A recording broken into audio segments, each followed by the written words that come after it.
Hi, I'm Irene with Catalyst Lab Coaching and Spiritual Counseling. Thanks for watching. Today I want to talk for a few minutes about some books that have changed my life. And I think we'll just call this one, You Can Heal Your Life.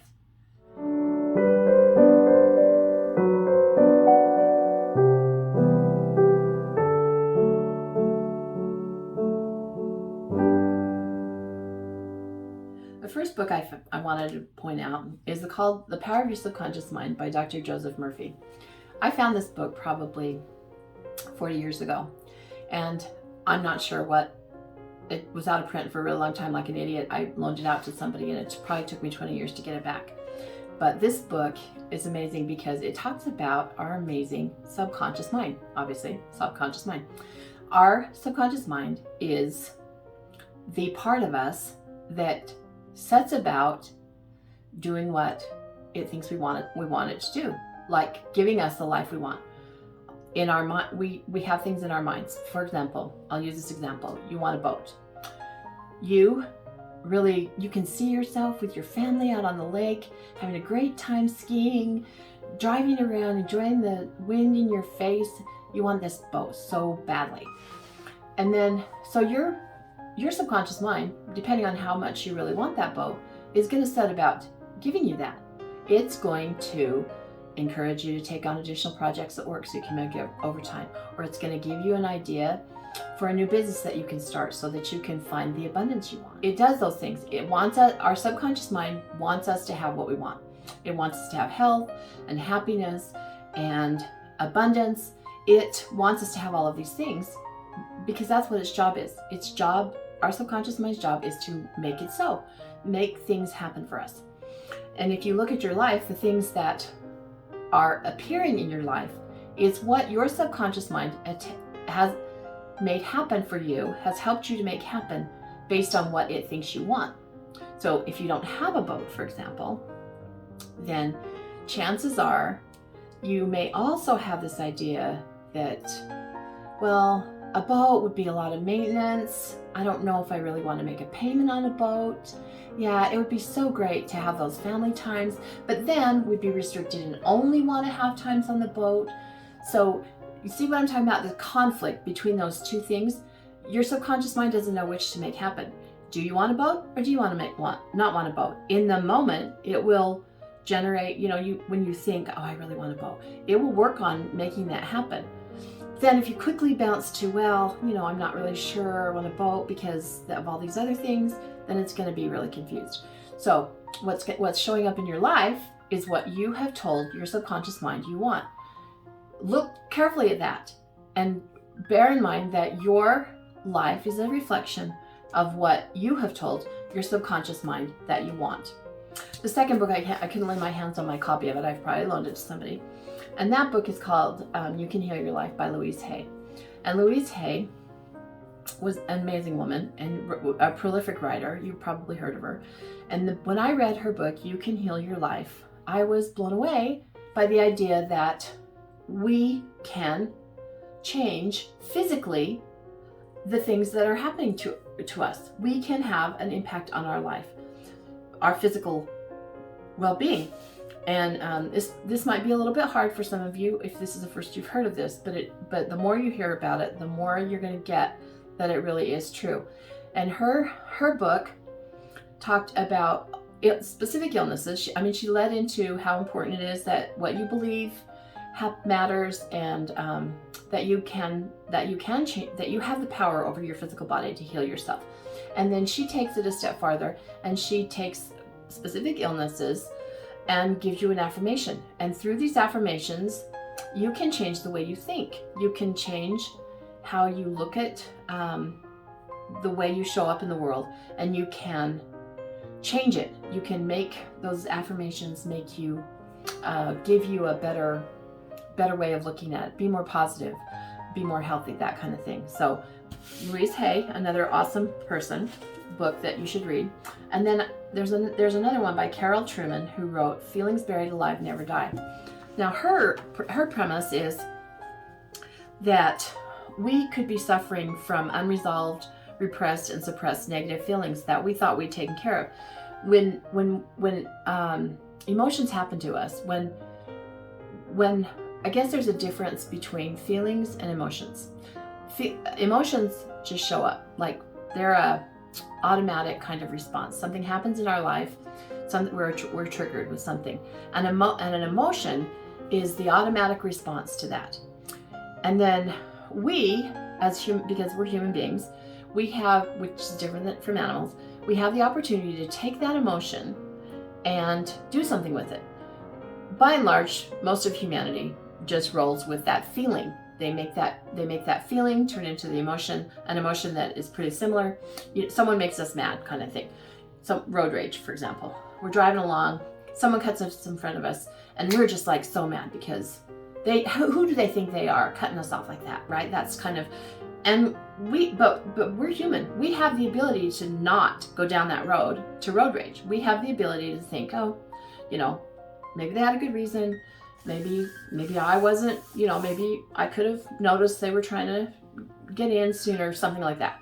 So we have the ability, because we're human, to change the triggered emotion into a feeling that that is easier for us to deal with, or at least more pleasant. But see, this Carol Trueman's approach is that things happen to us and we don't always process them. We don't take a minute. We just let ourselves be triggered. But her premise is that those things get buried in us. Their feelings buried alive inside of us never die. And they turn into things like illnesses. She says that they're energies in and of themselves. They're alive, living, and constantly affecting us.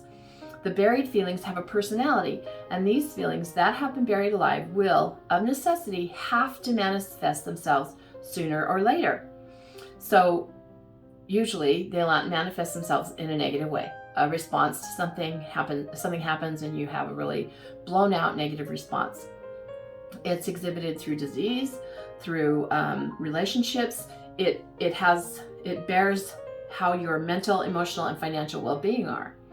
And the thing I like about her book is that she proceeds to give you a script and some affirmations. And the premise of her book is this script. Why can't I find it? This script, so that you can process those feelings. You can take the emotions that get triggered, and you can identify the feeling that goes along with it, and you can take and process those feelings with this script. And it's on page 93 of her book, and it's really awesome. It talks you through, and it's the kind of thing that you write it out, and then when something triggers you, you take the feeling that goes with it.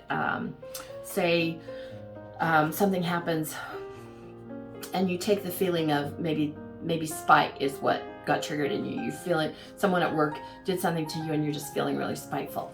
So you can take that trigger, the spite that you're feeling, and you can run through her script. And what it does is it talks to your body, your physical. It's you talking to your spirit or your superconscious, and you're processing the feeling. You're processing it, and you're not like burying it. You're not hiding from it. You take that spite because you recognize it happened. You feel spiteful towards someone at work, and you take that spite and you process it. And then it doesn't need to get buried in your muscles or in your organs. It's processed, and it can pass out of you, and you don't have to. It won't come back and haunt you at another time through a disease or through muscle aches or whatever. This is another awesome really awesome book, and I hope you'll read it. But then I found another book. This one's called The Healing Questions. The Healing Questions Guide, relevant questions to ask the mind to activate healing in the body. And this is by a woman named Wendy Jensen. And she takes it a little bit farther. The thing I love is that she takes kind of the affirmations and the illness that are in the other two books by Louise and Carol, and her premise is that you ask these healing questions, and your subconscious mind, back to the subconscious mind in the first book, your subconscious mind will go about solving it, fixing it.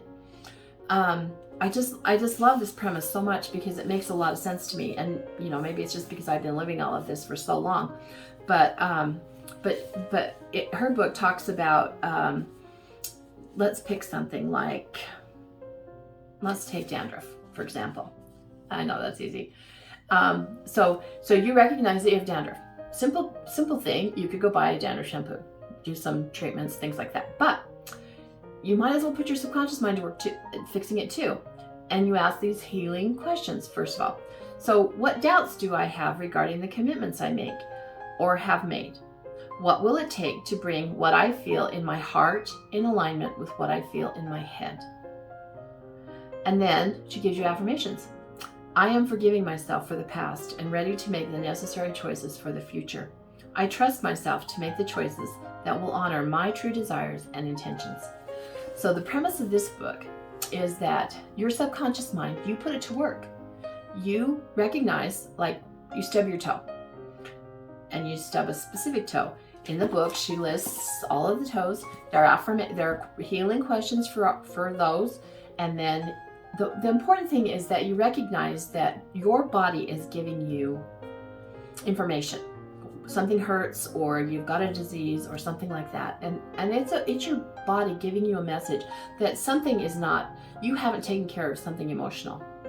Something happened to you.